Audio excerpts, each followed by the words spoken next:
साहब की जो जजमेंट है उसकी सोच भी पता लगती है, जजमेंट की सोच भी पता लगती है कि ये मनुस्मृति के हिसाब से लिखी गई जजमेंट है। तो इसी एक ग्राउंड पे भी ये खारिज होने लायक है। मुझे पूरी उम्मीद है कि हाईकोर्ट इसको ना सिर्फ खारिज करेगा बल्कि जो थोड़ा बहुत मैंने इसकी बाकी भी हिस्से पढ़े हैं तो तथ्यात्मक रूप से भी ये जजमेंट बिल्कुल गलत है। जो तथ्य जजमेंट के अंदर ही पढ़े जा रहे हैं उसके भी विरुद्ध जाके फैसला दिया गया है। माइक्रो लेवल पे ही होती है चीज, एक वोट से कोई जीत सकता है, एक वोट से कोई हार सकता है, ये चुनाव का एक नियम है। तो इसीलिए हर एक वोट को पूरी तरीके से सूक्ष्म दृष्टि से देख के उसकी पूरी ठोक बजा के इतना सा भी गुंजाइश नहीं रहनी चाहिए कि किसी भी एक व्यक्ति का वोट का अधिकार गलती से भी चला जाए। इतना महत्वपूर्ण कार्य है, ये मेरा विचार है। चीफ जस्टिस साहब का विचार तो आप जो ओरल टिप्पणी में आया है वो लोग आप सब सुन ही सकते हो, सुना है आपने। मेरा विचार परंतु ये है अब फैसला जनता के ऊपर है और न्यायविदों के ऊपर है कि किस टिप्पणी को वो ज्यादा महत्व देते हैं, किस टिप्पणी को ये ज्यादा वजनदार मानते हैं। ये कोई ऐसा काम नहीं है कि जो मतलब एक मोटे ब्रश से पूरा दीवार पेंट कर दी जाए। ये तो एक एक पतले वाला ब्रश जिसमें एक ही वो होता है ना बाल, उससे बनाने वाली चित्रकारी है ये। बहराइच हिंसा मामले में एक आरोपी सरफराज को फांसी की सजा हुई, बाकी 9 लोगों को उम्र कैद की सजा सुनाई गई है। मीडिया रिपोर्ट्स के मुताबिक इन फैसलों में मनुस्मृति को एक श्लोक का जिक्र किया गया है। इसे कैसे देखते हैं? देखिए, ये थोड़ी बहुत मैंने जजमेंट पढ़ी है अभी, ये पूरी के पूरी मुझे लगता है कि हाईकोर्ट से खारिज हो जाएगी जजमेंट। और उसकी एक वजह आपने भी बता दी कि मनुस्मृति को इसमें कोट किया गया है। तो बाबा साहब डॉक्टर भीमराव अंबेडकर ने मनुस्मृति जला के भारत का संविधान बनाया था, यानी कि जो कुछ उसमें लिखा है वो भारत के संविधान के विरुद्ध है। और भारत के संविधान के तहत जो कार्य करेगा वो मनुस्मृति को कभी भी फॉलो नहीं करेगा, क्योंकि इसमें मनुस्मृति फॉलो की गई है। तो जज साहब की जो जजमेंट है उसकी सोच भी पता लगती है, जजमेंट की सोच भी पता लगती है कि ये मनुस्मृति के हिसाब से लिखी गई जजमेंट है। तो इसी एक ग्राउंड पे भी ये खारिज होने लायक है। मुझे पूरी उम्मीद है कि हाईकोर्ट इसको ना सिर्फ खारिज करेगा बल्कि जो थोड़ा बहुत मैंने इसकी बाकी भी हिस्से पढ़े हैं तो तथ्यात्मक रूप से भी ये जजमेंट बिल्कुल गलत है। जो तथ्य जजमेंट के अंदर ही पढ़े जा रहे हैं उसके भी विरुद्ध जाके फैसला दिया गया है और ये बहुत ही हैरानी की बात है। कई लोग सवाल खड़े कर रहे हैं कि मनुस्मृति जिसे संविधान निर्माता डॉक्टर बी.आर. अंबेडकर ने जलाया था उसका हवाला देकर अदालत सजा सुनाएगी। तो क्या ये उदाहरण सेट किया जा रहा है? आपकी क्या टिप्पणी है?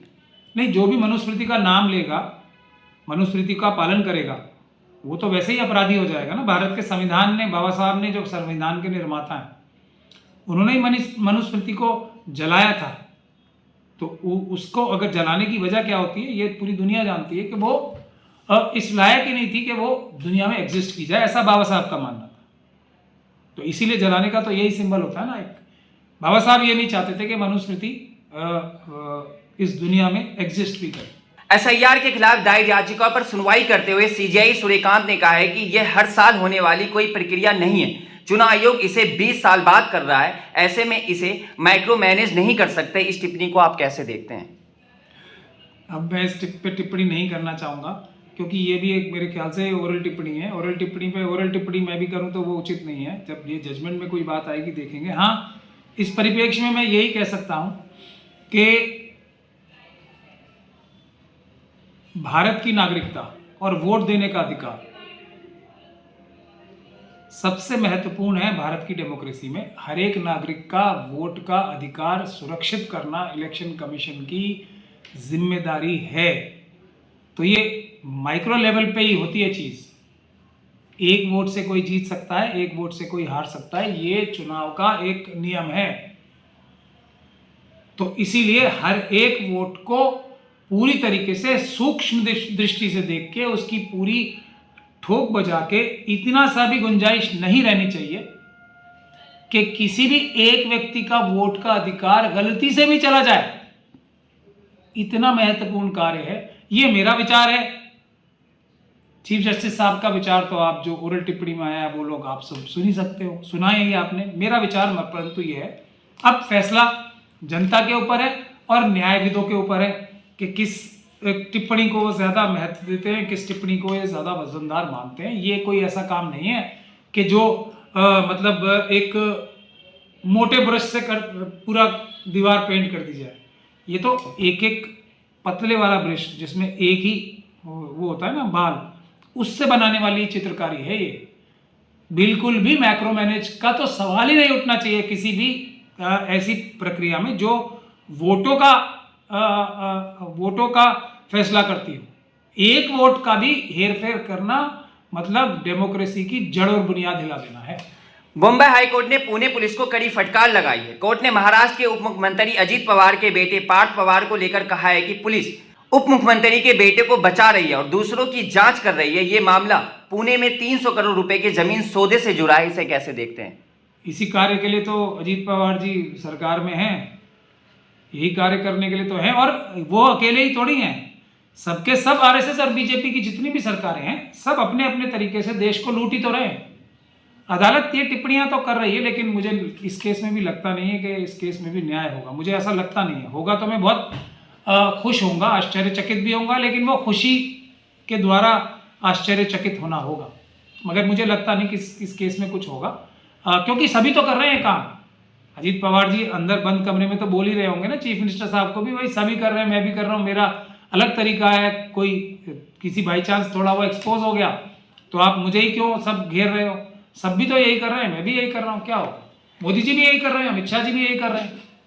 जब तो देश रसातल में जा रहा है, रोज रसातल में जा रहा है मोदी जी और अमित शाह और ये जी की वजह से और आरएसएस और बीजेपी की सारी गतिविधियों की वजह से। ये तो भारत देश की जनता अगर इतनी बहादुर, मेहनती और जिसको कहते हैं जुझारू ना होती तो मोदी जी तो पूरा देश बेच चुके होते अब तक। वो तो भारत देश की जनता है जो अपने खून पसीने को एक करके रोके हुए भारत को रसातल में जाने से। ये सिर्फ और सिर्फ क्रेडिट जाता है भारत देश की बहादुर आवाम को, भारत देश के एक एक गरीब नागरिक को, खास तौर पे schedule caste, schedule tribe, OBC, Muslim, Sikh, Christian, बौद्ध और महिलाओं को ये जाता है। जो मनुवादी मानसिकता के गुजराती बिजनेसमैन है और मोदी जी, अमित शाह जी, वो तो देश को बेच रहे हैं, आग लगा रहे हैं, सब कर।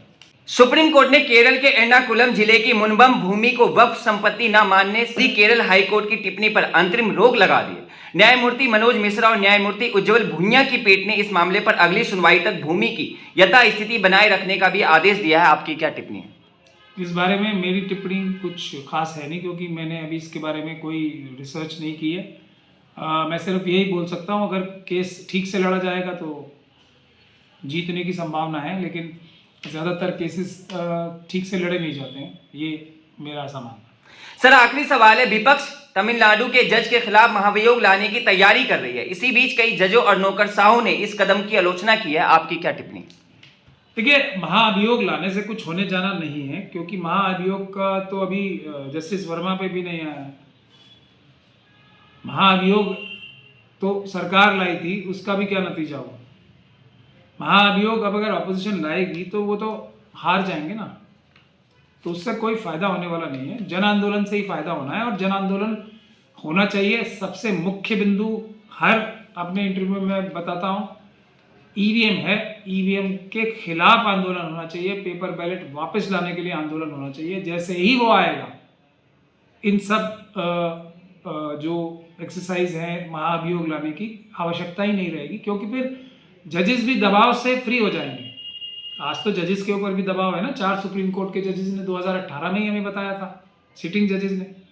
तो जवाब से मुक्त होते ही इस प्रकार की कोई आवश्यकता ही नहीं पड़ेगी। फिर सब न्याय से काम करेंगे, सब संविधान से काम करेंगे, बाबा साहब की सब इज्जत करेंगे, दिल से इज्जत करेंगे।